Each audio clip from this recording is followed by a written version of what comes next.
warahmatullahi wabarakatuh. Salam sejahtera bagi kita semua. Saya Apoteker Haris Munandar Nasution S.Pharm MSI, merupakan dosen Fakultas Farmasi Program Studi S1 Farmasi Universitas Muslim Nusantara Al-Wasliyah Medan.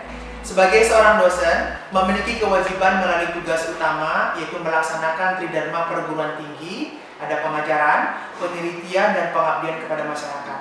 Nah, pada kesempatan ini, saya akan menjelaskan pernyataan diri dosen unjuk kerja Tridharma Perguruan Tinggi di bidang pengajaran. Salah satu mata kuliah yang saya ajarkan adalah mata kuliah farmakognosi. Farmakognosi merupakan berasal dari dua perkataan, yaitu kata farmakon dan gnosi.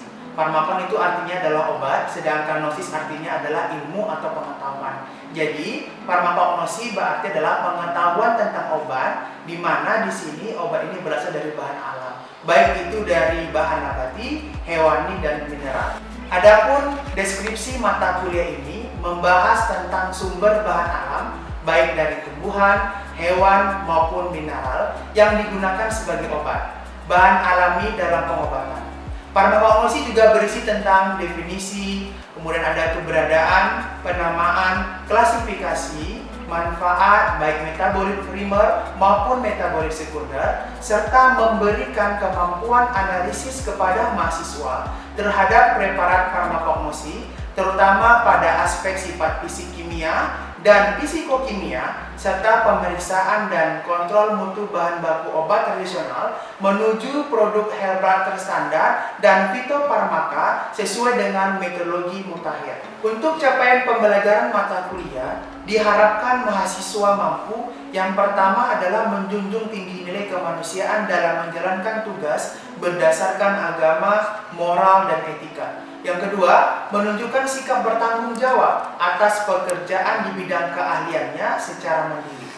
Yang ketiga, menguasai teori, metode, aplikasi ilmu dan teknologi farmasi, farmaseutika, kimia farmasi, farmakognosi, farmakologi, konsep dan aplikasi ilmu biomedik, biologi dan mikrobiologi. Yang keempat yaitu mampu menerapkan pemikiran logis, kritis, sistematis, dan inovatif dalam konteks pengembangan atau implementasi ilmu pengetahuan dan teknologi yang memperhatikan dan menerapkan nilai humaniora yang sesuai dengan bidang keahliannya. Yang kelima, mampu menunjukkan kinerja mandiri, bermutu, dan terukur. Yang keenam, mampu mengambil keputusan secara tepat dalam konteks penyelesaian masalah di bidang keahliannya berdasarkan hasil analisis informasi dan data. Yang ketujuh, mampu mengidentifikasi masalah terkait obat dan alternatif solusinya. Yang kedelapan, mampu menerapkan ilmu dan teknologi kefarmasian dalam pembuatan dan penjaminan mutu sediaan farmasi. Adapun materi pembelajaran yang saya bawakan, yaitu yang pertama adalah ruang lingkup farmakognosi, kemudian akan membahas simplisia, baik dari simplisia hewani, mineral maupun nabati, kemudian akan membahas karakteristik simplisia. Kemudian akan membahas metabolit primer, yaitu nanti ada karbohidrat, kemudian ada protein, lipid atau lemak. Di sini akan membahas bagaimana definisinya, sifat-sifat fisika kimia, identifikasinya, bagaimana simplisia atau tanaman, cara memperoleh dan kegunaan dalam bidang farmasi. Kemudian ada nanti metabolit sekunder, yaitu ada saponin, glikosida, ada tanin, alkaloid, flavonoid, terpenoid atau steroid, minyak arsiri, resin. Bagaimana akan menjelaskan definisi sifat-sifat fisika kimia, pembagian dari masing-masing metabolit sekunder, struktur kimia, dan identifikasinya.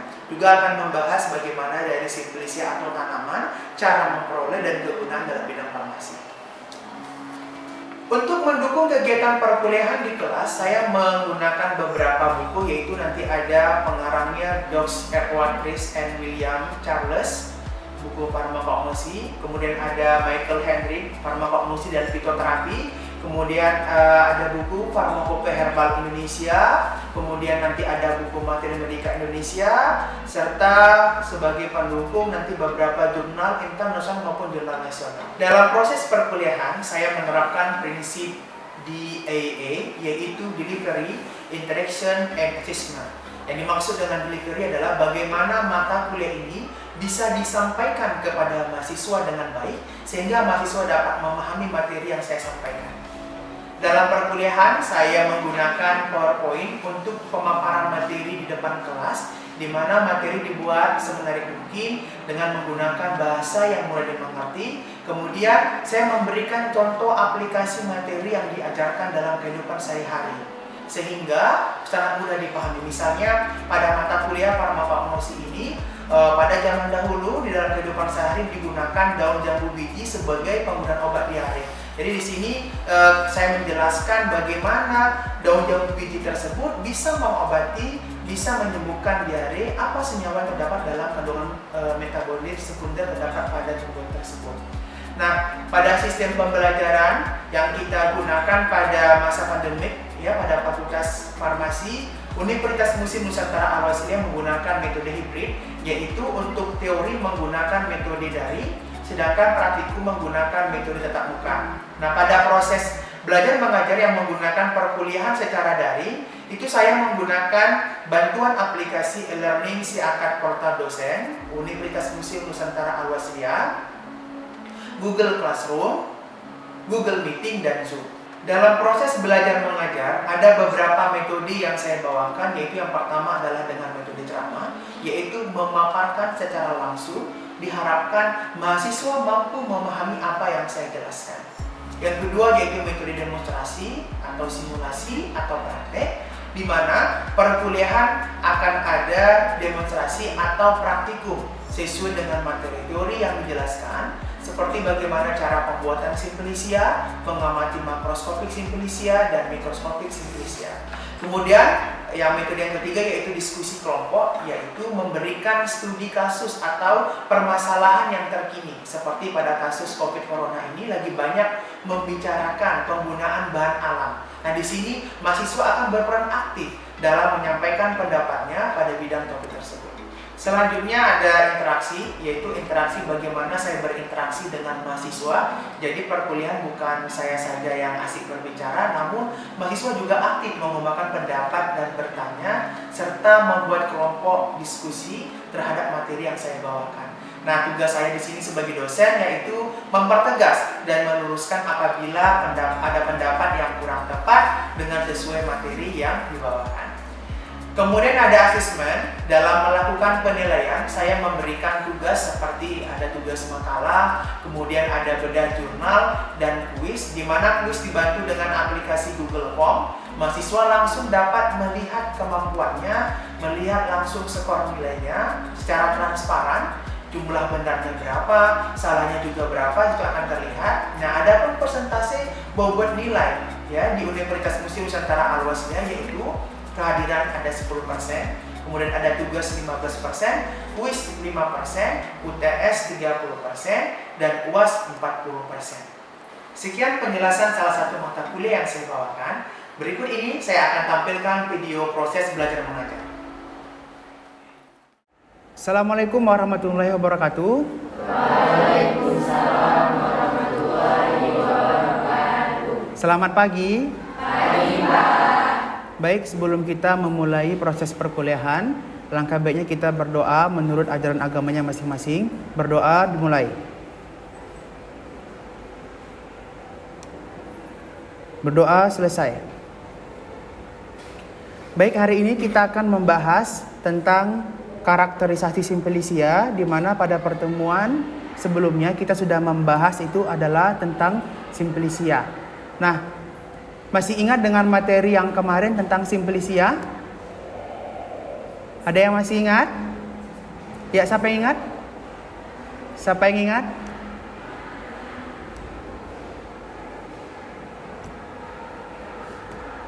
Ya, silakan Kori.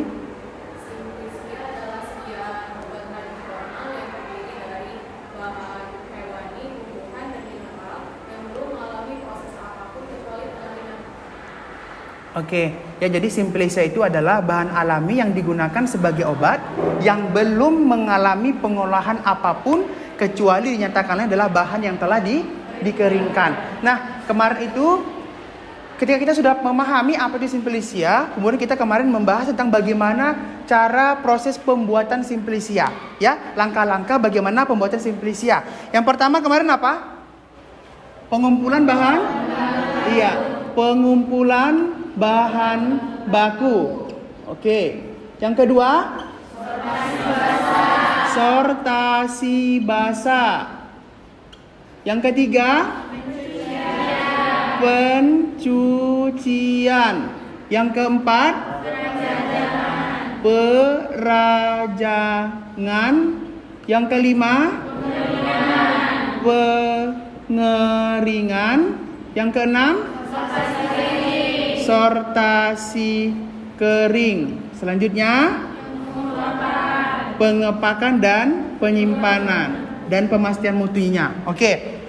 Jadi ini kemarin sudah kita bahas bagaimana dia pengumpulan bahan baku, ya, yang diperlukan, bagaimana sortasi basah, ada pencucian, perajangan, pengeringan, sortasi kering dan pengepakan atau penyimpanan, serta bagaimana pemeriksaan mutu untuk tahap selanjutnya. Nah, sekarang kita akan membahas tentang karakterisasi simplicia. Dari arti kata karakterisasi simplicia berarti karakteristik. Berarti di sini adalah melihat bagaimana karakteristik dari suatu sampel tersebut.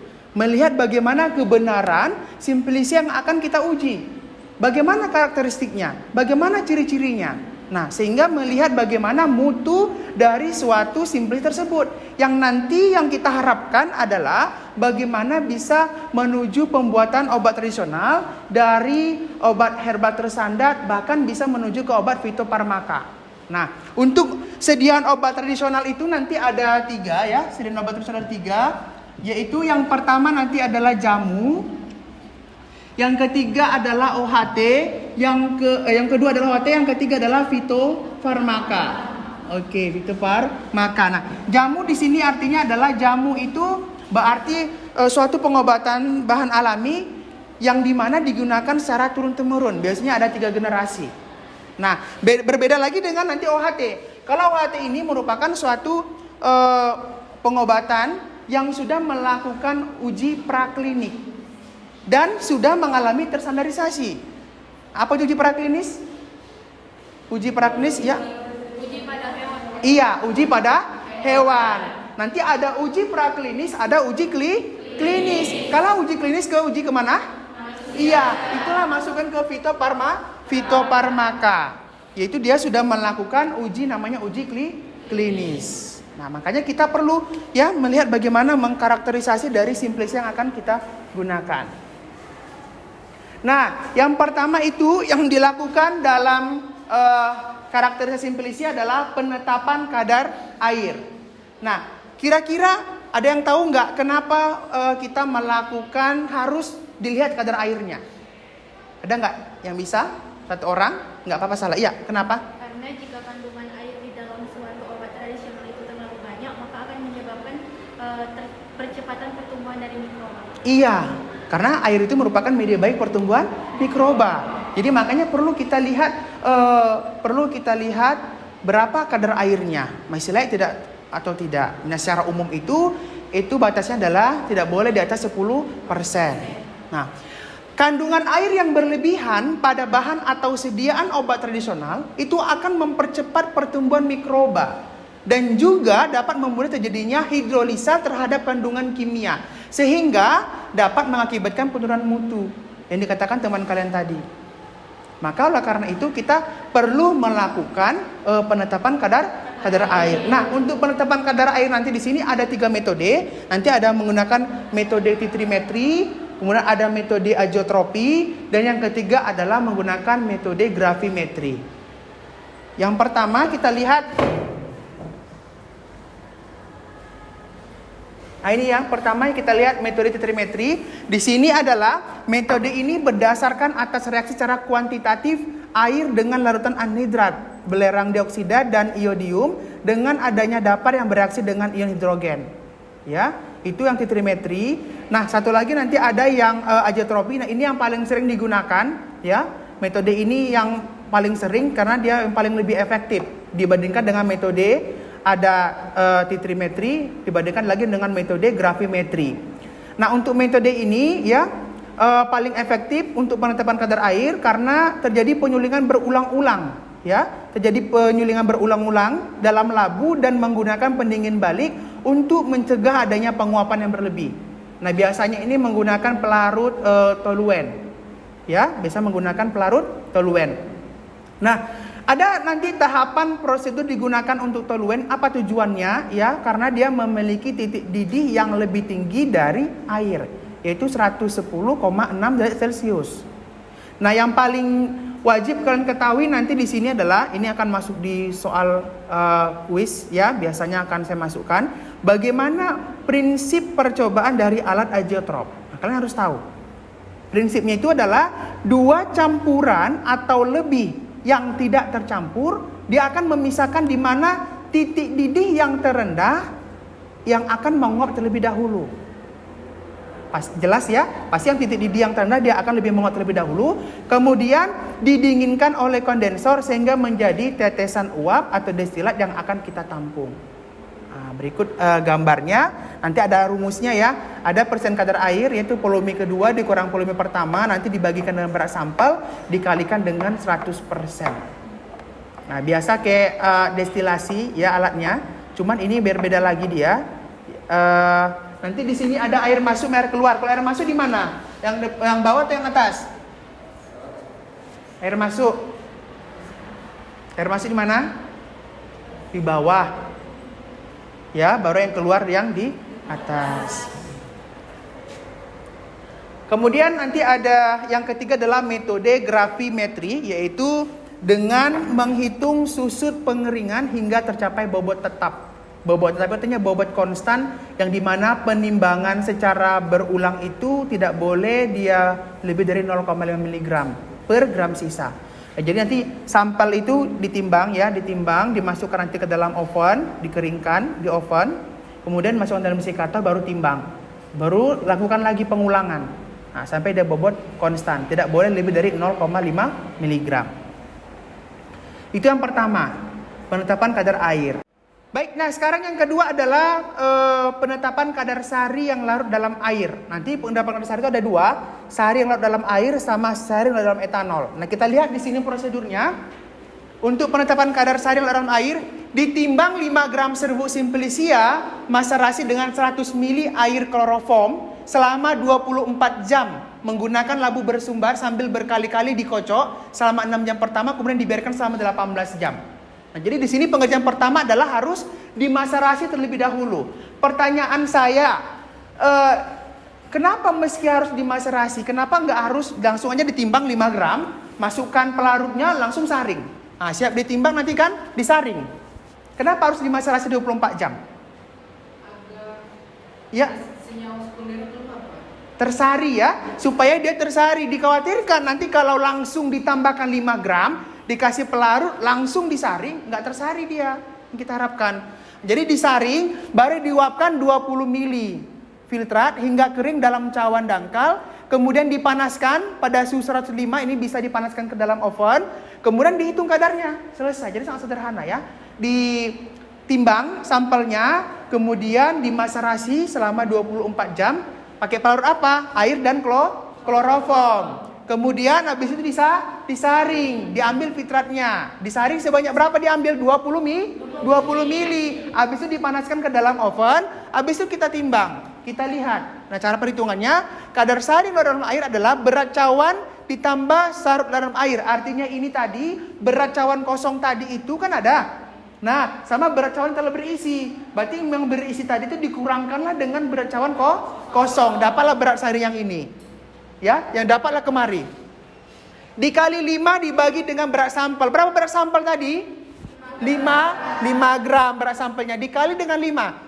Ada yang tahu dari mana angka 5 dikali 5? Kenapa Pak harus dikali 5? Kira-kira kenapa dikali 5? Nggak tahu ya. Nah, ini dapat 5 adalah, coba lihat dari faktor pengenceran. Tadi pelarutnya berapa? 100 mili. Sedangkan diambil ada 20 mili. Berapa itu 5? 120. Nah, supaya kalian tahu dapatnya dari mana 5 ini. Nah, jangan langsung jawab kalau ditanya nanti karena ketetapan Pak. Tidak bisa ya, harus tahu dikalinya 5 dari mana angkanya. Dikalikan dengan 100%. Nah, Yang ketiga, nanti penetapan kadar sehari yang larut dalam etanol itu pengerjaannya sama. Yang membedakannya adalah pelarutnya. Kalau yang kadar sehari dalam etanol, pelarutnya menggunakan etanol. Tapi dia nggak menggunakan kloroform, etanol aja. Ayo, ada yang bisa menjawab? Kenapa yang untuk penetapan kadar sehari yang larut dalam air itu menggunakan kloroform, sedangkan yang dalam etanol nggak menggunakan kloroform? Nggak tahu ya. Nah, kloroform ini fungsinya untuk apa?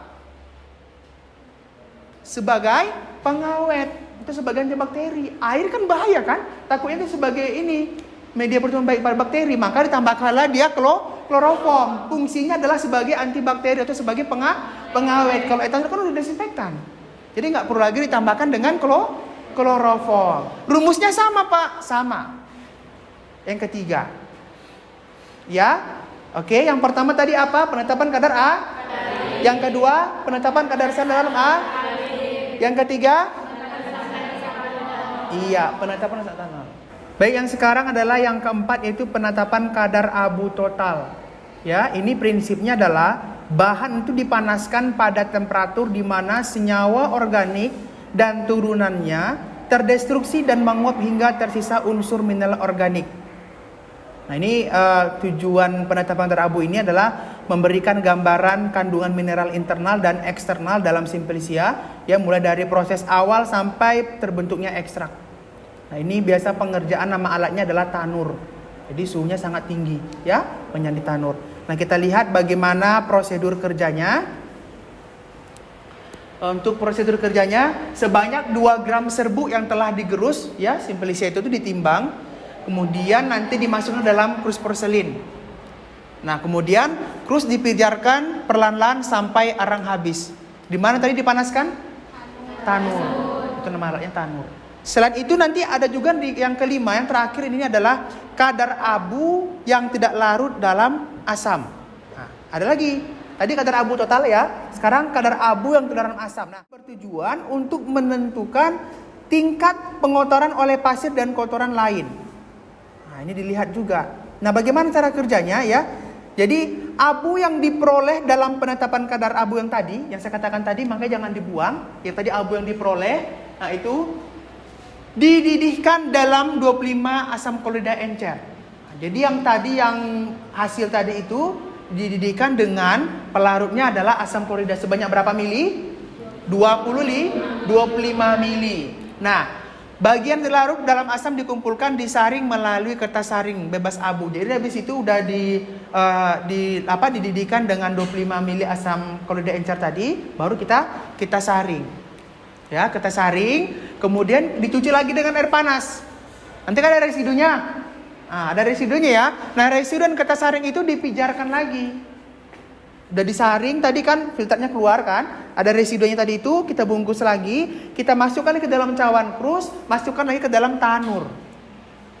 Habis itu baru kita hitung, selesai. Baik, cukup sekian materi pada hari ini ya tentang bagaimana karakterisasi simplicia. Yang tadi saya jelaskan bahwasanya karakterisasi simplicia itu adalah melihat karakteristik ya, ciri-ciri kebenaran dari simplicia yang akan kita uji ya, sehingga mutunya sesuai dengan apa yang kita harapkan. Nah, tadi yang pertama apa?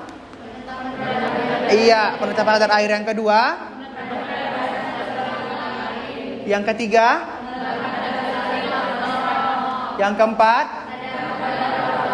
Yang kelima?